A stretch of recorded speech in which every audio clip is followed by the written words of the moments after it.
had a guy on, Jamie Metzel yesterday, a scientist who scared the shit out of me, talking about China. He's talking about China. We were talking about China amassing naval power. Oh. China's taking over tech companies Yep. and how huge they're getting and how much influence they have over their people as opposed to the way we do it. Well, he's not wrong.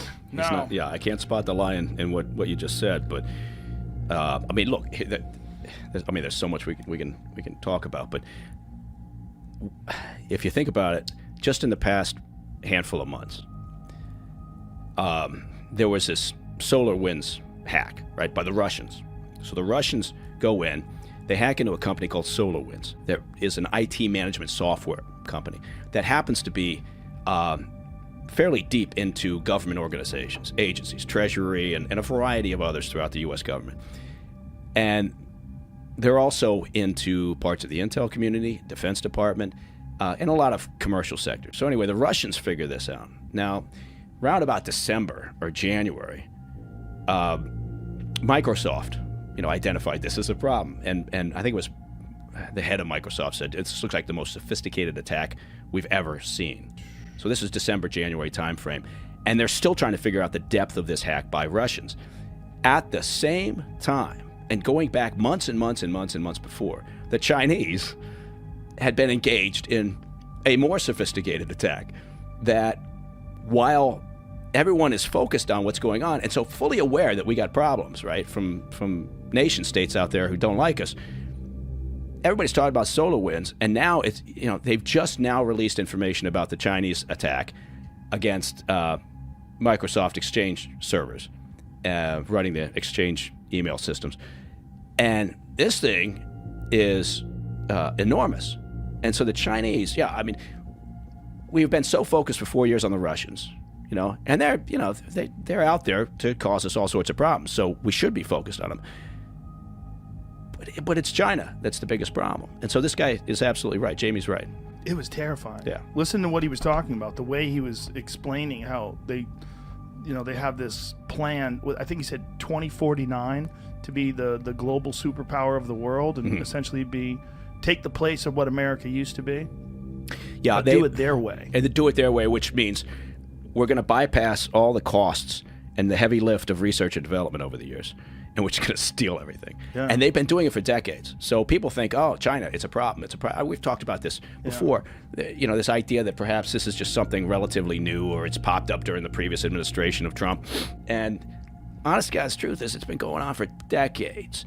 And they decided that that's how they're going to get to the top of the food chain, is by stealing shit, because it's a lot easier to hoover up everything and then reverse engineer it.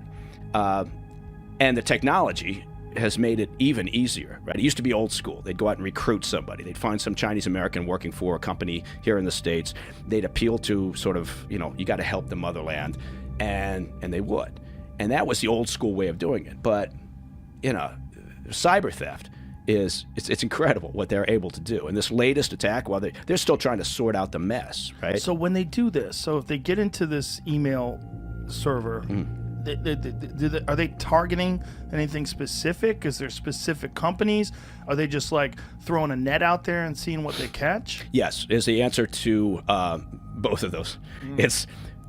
It looks like what happened here was that their initial point of attack, or the initial focus, was intelligence, right? So then it branched out, and it branched out very, very quickly, right, to hit everything: small companies, medium-sized companies.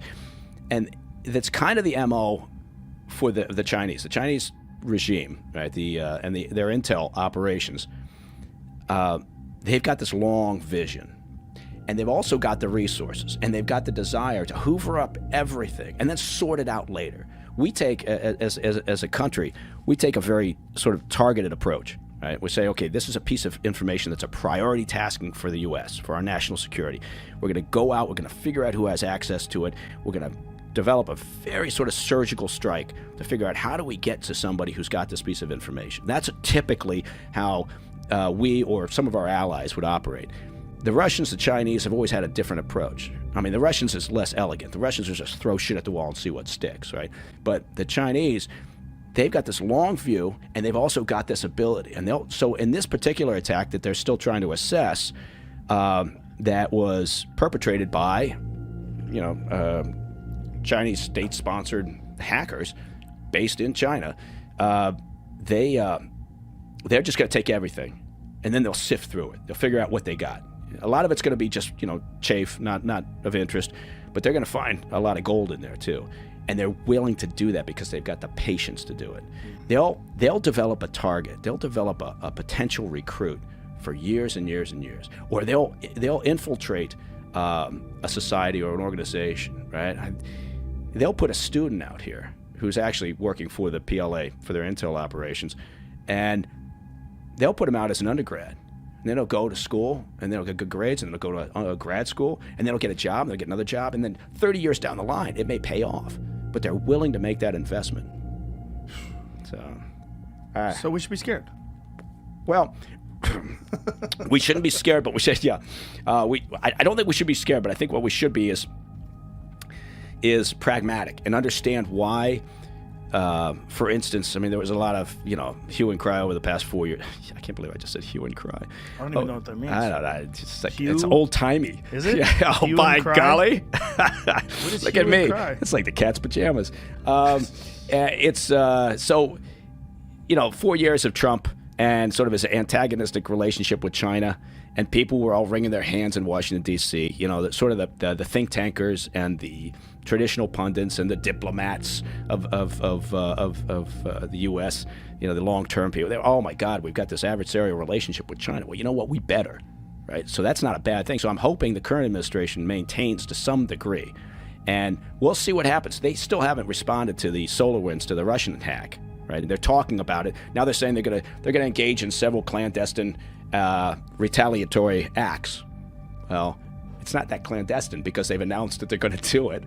And so, but I'm hoping that they will take serious action against the SolarWinds Russian act. But they've got to, with China, they've got to maintain this posture. We've got to make it clear and understood to the Chinese regime that we're not going to put up with this shit. They're going to keep doing it, but we got to make it painful for them. So how do you make it painful? Well, it's the old word sanctions. You got to go with the sanctions because there's not much else. Trade wars, I know everybody hates a trade war. Not everybody, but you've got to find a way, because the problem with cyber shenanigans is that there's no real clear definition, right? We know if a country fires a ballistic missile off, we know what the retaliatory act is. We know what an appropriate response is. In cyberspace, when you're talking about warfare, coming up with a definition is very difficult and hasn't been done yet. We've got Cyber Command, right? And we're still trying to sort out what are appropriate responses, because they can escalate quickly, right? Next thing you know, they could shut down our infrastructure, right? Well, that's what I wanted to talk to you about, supposedly what they did in India. Mm-hmm. So if you could explain that to people, they shut down the power grid in India, allegedly. They said they didn't do it, but apparently there was some sort of a warning about the power going out, right? Yeah. They've done it. The Russians did it famously in the Ukraine, right? Not that long ago. And China's ability to interfere in infrastructure here in the U.S. or in India or with our allies is because for years now they've been probing. There's been testing going on. We talk about. It's a good example. We talk about how in the U.S. we have 3 grids, and I think people were stunned to find out that Texas has its own power grid. Well, yeah, but it's not so much. People were like, "Oh my God, look at Texas; they're terrible," because they wanted to make it a political thing, right? Yeah. They wanted to make it sound like the reason why it's so terrible is because it's Republicans and they want their own independence. Well, no, all 3 grids are fucked, right? The East, and the West, and the Texas grids are all cobbled together over the years. So it's a very it's like a patchwork quilt, and they were never built to withstand physical attacks. You could drive by any substation, right? You could get close enough to pee on it, and they certainly were never designed to withstand a cyber attack. So over the years, what goes on is essentially a mapping exercise, right? where whether it's the Russians, whether it's the Chinese, whether it's the North Koreans using Chinese capabilities, whether it's the Iranians, whomever, they're in there probing and trying to understand the weaknesses, and they're drawing up a map. Now, the reason why they're doing that is to have a game plan, right? And I guarantee you, sitting on the desk somewhere not too far from, Xi's office, is a playbook that says, if this thing escalates, here's what we're going to do. And if you think like it was bad in Texas, a couple of weeks ago when, the power was out, and it was bad, but think about that lasting for 8, 10, 12 weeks around the country, right? Power grid shut down. What happens? You can't transport shit, right? You can't get cash. Fuel doesn't get to the gas stations. Food doesn't get to the stores.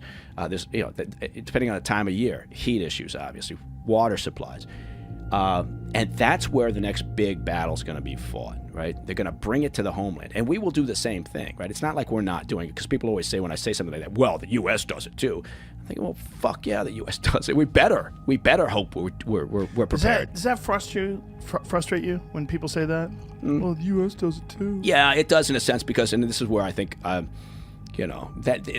personal opinion comes into it. Look, I spent most of my adult life overseas, and I like to think that I've got a fairly pragmatic view on things. I do admit that obviously, look, I look at the U.S. and I like to think, and I have seen on occasions, we do a lot of things for the right reason. Sometimes we don't do it properly, right?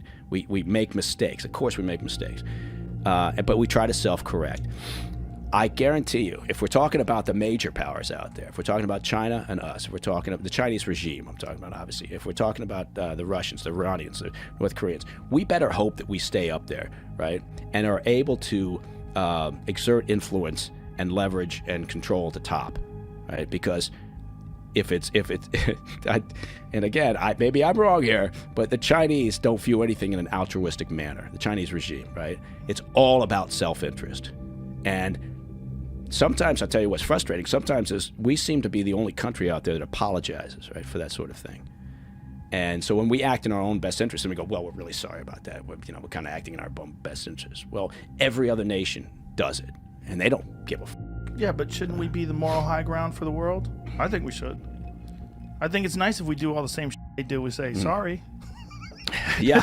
As long as we do all the same shit. I guess it doesn't cost anything to say sorry. It's not a bad thing. It's not a bad thing. We're setting a tone. Yeah, I guess that's true. As long as we're also then at the same time acting in our own best interest. Yeah. Because we have to be pragmatic. If we think that somehow, to act as if China's not the number one polluter out there is insane. Yeah, right? that's where it gets weird. Right? Yeah, it does get a little weird. Giant difference between the amount of particulates, the amount of pollution, the amount of CO2. I think they've tried hard to mitigate that over the last few years in particular. But you remember when they had the Beijing Olympics? Yes. And they had to shut everything down because the air quality was so bad that the athletes, it would actually be dangerous for the athletes to perform and to compete.